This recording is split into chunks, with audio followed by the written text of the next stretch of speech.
What an amazing morning. Thank you so very much. I'm incredibly excited. Who is ready for a Canadian common sense conservative majority? I was asked earlier if I don't have any speech prepared or I'm going to speak off a teleprompter. I know exactly what I'm going to say. I came to Shepherd and Bathurst, a kilometer away from here, almost 30 years ago. And many of you know my story. We didn't have a cent to our name. And I remember what humble beginning as an immigrant was like. Right? My dad sold ice cream off those yellow bicycles. My mom was an unemployed teacher. But it didn't really matter because I had Canadian opportunity. I was blessed, like so many of us here, with every opportunity to study, to work, to succeed. I've always felt that this is the best country in the world because all you ever needed to do to succeed in Canada is just work hard and be nice to people, and that's it. And if you did just that, then everything would be okay. And we got to do that and keep our cultural values and religious values. We got to be ourselves. This is without a doubt the best place on earth. And I remember this incredible joy that I had as a teenager. And Melissa correctly mentioned my high school crew is here. And we sat at Country Style right across the street. I used to be a smoker in ancient history. You can't imagine how many lunches I had there. I used to skip class going to Mackenzie. There was a pool hall right in this plaza about 5 doors away from here. I didn't get any credits going to corner billiards. But I learned a remarkable lesson working, helping, getting the blessing that this country has to offer. But now we know that after 9 years of the Liberals, the Canadian promise is in question. And I don't think that I could now look at a 15-year-old kid like I used to be at Mackenzie and say, you know what, you're going to have the same opportunities I had. And that is unacceptable. And that is why our team is here. That's why Karen's here. That's why Melissa Lansman's here. That's why I'm here. And that's most importantly why Pierre Poilievre is here to restore the Canadian promise that anyone from anywhere can achieve anything. That if you work hard, then you'll be capable of a good standard of living and afford food and afford fuel and live in a safe neighborhood where you can afford living. And we know that now that is in jeopardy, and it's incumbent on all of us to work right now, harder than we've ever worked before, to bring back the Canadian promise.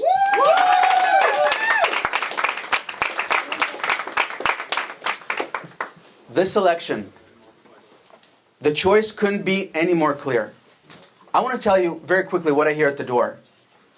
If I'm in front of a house, then I'm told, Roman, I can't afford my mortgage.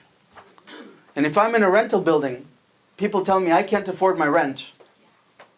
We have middle-class Canadians making $80,000, $90,000 a year, can't afford food. Right? Government takes half, shelter costs take a third. What's left for Mo? Right? This is unthinkable. Over a third of Canadians are broke, contemplating insolvency. Half of Canadians live paycheck to paycheck. But the good news is, it wasn't like this before the Liberals, and it won't be like this after the Liberals.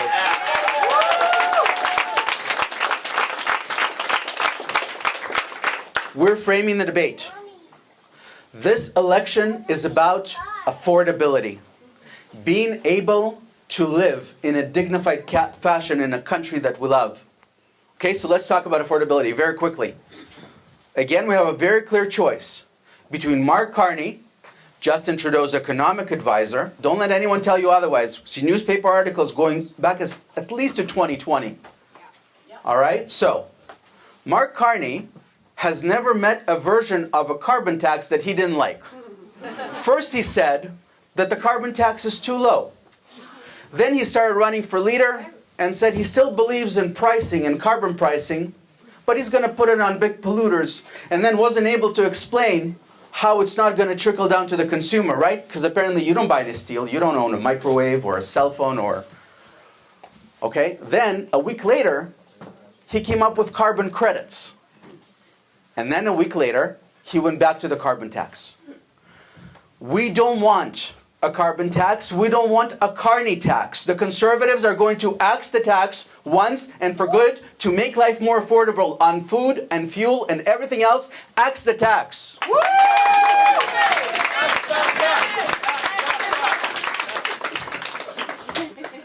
Second, we know that this government has never met a spending program that it didn't love. All right? We are running a $50 billion deficit. My nephews here, they got a $50 billion a year addition to their credit card. That's unacceptable. All right? This cannot continue. We spend double on interest rate payments than we do on defense. We spend more on interest payments than we do on healthcare transfers to the provinces. This has to end. And instead of running these crazy inflationary deficits, what we need to do is make government smaller to give Canadians a greater piece of the pie. We need instead of tax and spend liberal carny, we need a huge, bring it home tax cut for all Canadians. An income tax cut on work. A tax cut on generating wealth by rolling back the capital gains tax. And of course, ending liberal corruption and mismanagement that is bankrupting our country. And finally, to affordability. And this is what I believe to be one of the most important questions in this election. We are so blessed with Canadian energy. We probably have $100 trillion underneath us in the ground. And Pierre Poilievre and Melissa Lantsman, they want to unleash Canadian energy. They want to free Canadian energy.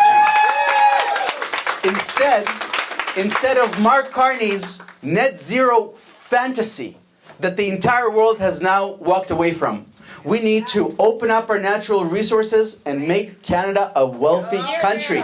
And energy goes to everything. Energy goes towards affordability. Energy goes to trade. Energy goes to wealth. Energy goes to security. Energy goes to economic security. Let's unleash Canada's energy and natural resources.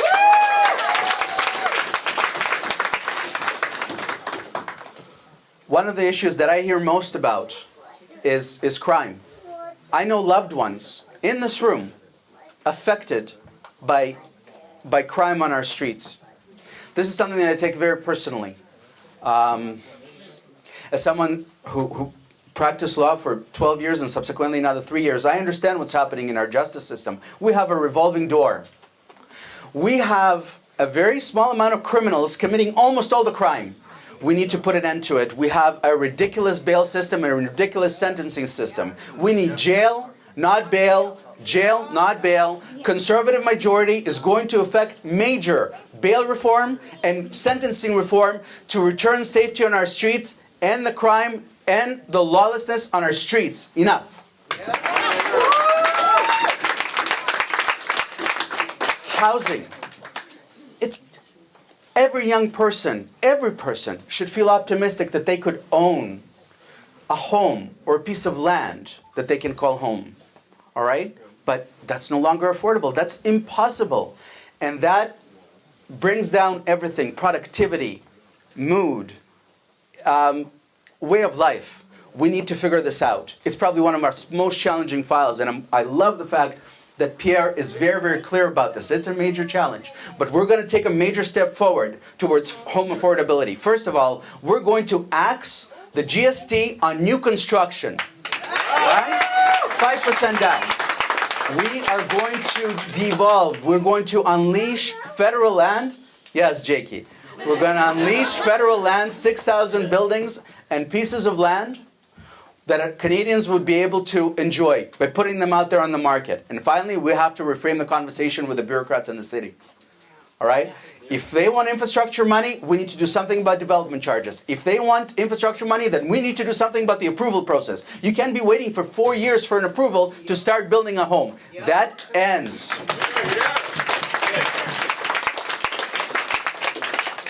Finally, an issue that's very near and dear to many of the folks in this room. In about an hour, you can go just a block east to Shepherd and Bathurst, and you cannot believe what you see on Canadian streets. All right?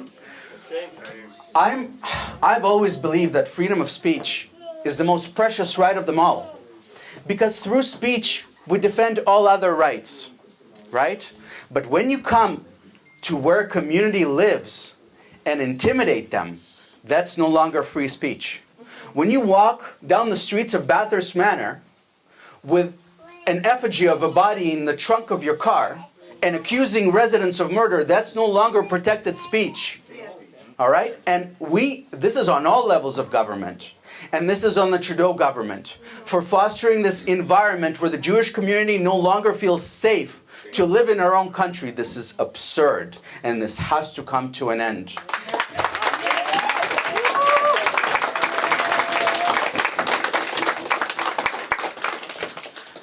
We are at a major crossroad right now. Are we going to continue taxing Canadians to death? Or are we going to give them a break? Are we going to build homes, or are we going to continue building bureaucracy?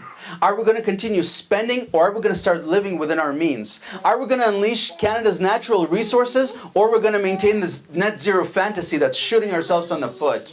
The choice couldn't be more clear. And if there was ever a time that we need you to get involved in this process, that time is now. It doesn't matter if it's in this office or any other office across the country. If it's not a sitting Conservative member, we need to work for them. You can't imagine what difference a volunteer can make. Right?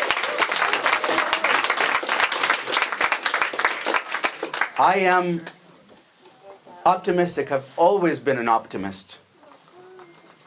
And I still believe that we are incredibly blessed in this country. We have a remarkable set of people. We're blessed with wonderful natural resources. We're still kind Canadians.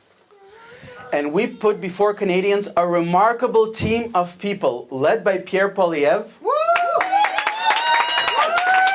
that are in this business for all the right reasons.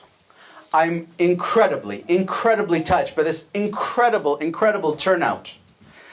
You're all welcome to stay for training in about half hour.